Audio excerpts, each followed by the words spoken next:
Assalamualaikum warahmatullahi wabarakatuh. Halo ibu dan teman-teman, jumpa lagi dengan saya Indah Saputri dengan NIM 19033098. Saya berasal dari program studi pendidikan fisika Fakultas Matematika dan Ilmu Pengetahuan Alam Universitas Negeri Padang. Yang terhormat Ibu Tia Ayuningrum MPD selaku dosen pengampu pada mata kuliah umum Administrasi dan Supervisi Pendidikan. Baiklah, pada kesempatan kali ini saya akan membahas materi ke-7 dari mata kuliah umum Administrasi dan Supervisi Pendidikan yang membahas tentang administrasi sarana dan prasarana. Pada materi ke-7 ini terdapat 3 submateri. Yang pertama yaitu konsep dasar administrasi sarana dan prasarana. Yang kedua, proses administrasi sarana dan prasarana. Dan yang ketiga, peran guru dalam administrasi sarana dan prasarana. Baiklah, yang pertama yaitu konsep dasar dari administrasi sarana dan prasarana. Secara umum, sarana dan prasarana adalah alat untuk penunjang kebersihan suatu proses upaya yang dilakukan di dalam pelayanan publik, karena apabila kedua hal ini tidak tersedia, maka semua kegiatan yang dilakukan tidak akan dapat mencapai hasil yang diharapkan sesuai dengan rencana. Jadi, administrasi sarana dan prasarana adalah suatu hal yang dirancang dan diatur dengan sebaik-baiknya yang berupa barang atau gedung dengan memiliki tujuan tertentu untuk mewujudkan pendidikan yang baik. Selanjutnya yaitu proses administrasi sarana dan prasarana. Baiklah, untuk proses administrasi sarana dan prasarana, yang pertama yaitu perencanaan barang. Suatu kegiatan administrasi yang baik harus diawali dengan suatu perencanaan yang matang dan baik dilaksanakan demi menghindari kesalahan dan kegagalan yang tidak diinginkan. Perencanaan baik berdasarkan kebutuhan dan disesuaikan dengan tersedianya dana dan tingkat kepentingannya. Itu menurut Sharhill pada tahun 2014.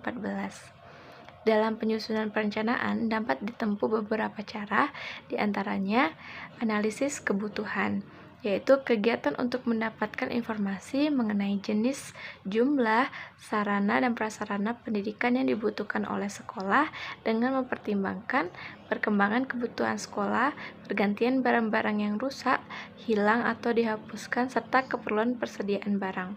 Kemudian mengumpulkan data dan informasi mengenai sarana dan prasarana yang ada. Yang selanjutnya, penyusunan rencana kebutuhan sarana dan prasarana pendidik. Selanjutnya, proses kedua yaitu pengadaan barang. Pengadaan merupakan segala kegiatan untuk menyediakan semua kepentingan barang, benda, dan jasa bagi keperluan pelaksanaan tugas. Dengan kata lain, merupakan upaya merealisasikan rencana kebutuhan pengadaan perlengkapan yang telah disusun sebelumnya. Kemudian yaitu yang ketiga, inventaris sarana dan prasarana pendidikan. Merupakan kegiatan mencatat dan menyusun daftar sarana dan prasarana yang ada secara teratur menurut ketentuan yang berlaku ke dalam suatu daftar inventaris barang yang berfungsi sebagai data yang diperlukan dalam perencanaan, pengadaan, penyaluran, pemeliharaan, penghapusan, pengendalian, serta pengawasan sarana dan prasarana. Selanjutnya yaitu proses penyaluran barang. Penyaluran merupakan kegiatan yang menyangkut pemindahan barang dan tanggung jawab dari instansi atau pemegang yang satu kepada instansi atau pemegang yang lain. Kegiatan penyaluran barang ini meliputi 3 bagian. Yang pertama, penyusunan alokasi, pengiriman barang, dan penyerahan barang. Selanjutnya yaitu proses pemanfaatan dan pemeliharaan dari sarana dan prasarana. Pemeliharaan adalah kegiatan terus-menerus untuk mengusahakan agar barang atau bahan kantor tetap dalam keadaan baik atau siap untuk dipakai.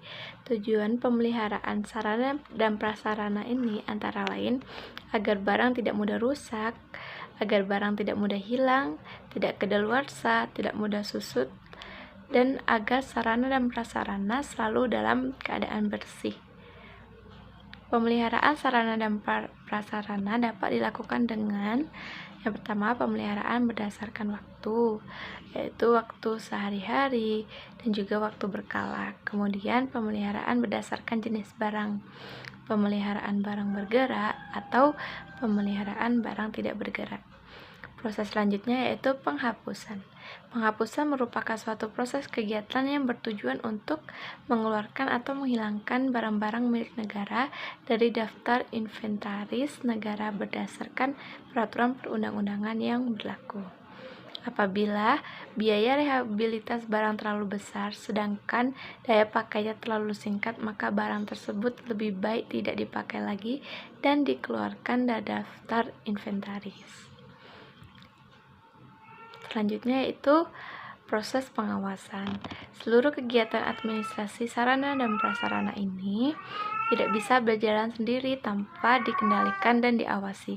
Artinya, setiap kegiatan masing-masing akan dimonitoring setiap saat oleh pimpinan organisasi serta diperhatikan kerjanya sama satu lain.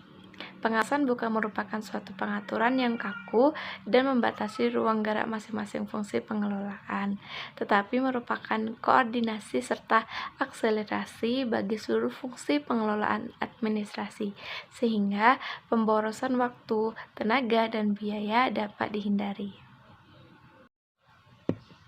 Kemudian, submateri yang ketiga yaitu peran guru dalam administrasi sarana dan prasarana pendidikan. Adapun peran guru dalam administrasi sarana dan prasarana dalam pendidikan, yang pertama yaitu terlibat dalam perencanaan pengadaan alat bantu pengajaran.